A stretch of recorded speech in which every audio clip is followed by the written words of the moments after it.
With real estate, we're talking about investing. We're with my friend Mark from Mana Investments. Yeah, as you see here, he had an excellent question, and as I was saying earlier, that he brings up a lot of points that many beginner investors have. They say, well, I want 5, 6 properties, I want $1 million, I want whatever. But you have to step back a bit and write a business plan. Look at your whole concept. Again, look where you want to be 5 years from now, Yasir, and that'll actually set you up for the next step, which is talking about financing. Because in reality, we're in the financing business. Sure. We're in getting financing to buy property. That's really where it starts. Appreciate the questions, Yasir, and please keep watching. An hour's gone by. Wow. I can't believe we're done. Wow. But Mark, just before we close, there's people in York region, 1 million viewers. Can you please, just your final thoughts, a few points. Kind of in closing here, and if anybody has any other further questions, they can email you, they can, get in contact with you. But what's the bottom line? Well, there's many.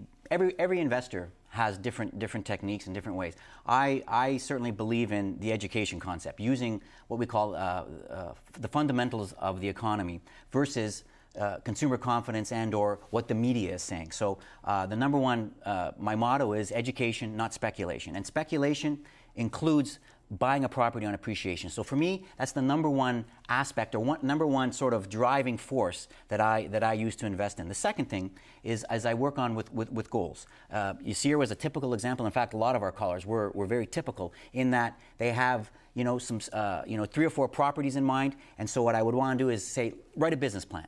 What are your goals? Where do you want to be 5 years from now? So you have the education, you have business plans, and we haven't even talked about buying a property. And then to me, the third thing then would be say, okay, where do we want to buy? Local versus national. And what I mean by that is that all real estate is local. We look at national headlines. We look at what's happening in the stock market now. We look at what's happening in New York and saying, how is that affecting Barrie? How is that affecting Newmarket? Well, in many realities, real estate is, well, let's look at the infrastructure in Newmarket. Let's look at the infrastructure in Barrie. And so that would be the 3 main thrusts of where I want to go, of what I want to say. Great stuff. Okay. You'll come back on the show? I sure hope so. Yeah, great stuff. I really appreciate that. That's all the time we have for this week's show. Thanks again to my very wise investor friend, Mark Vasilius. On behalf of Into with Real Estate, Rogers TV, myself, Rav Tour. We'll see you next week, same place, same time. Bye for now. Honey, I love you, miss you, be home soon.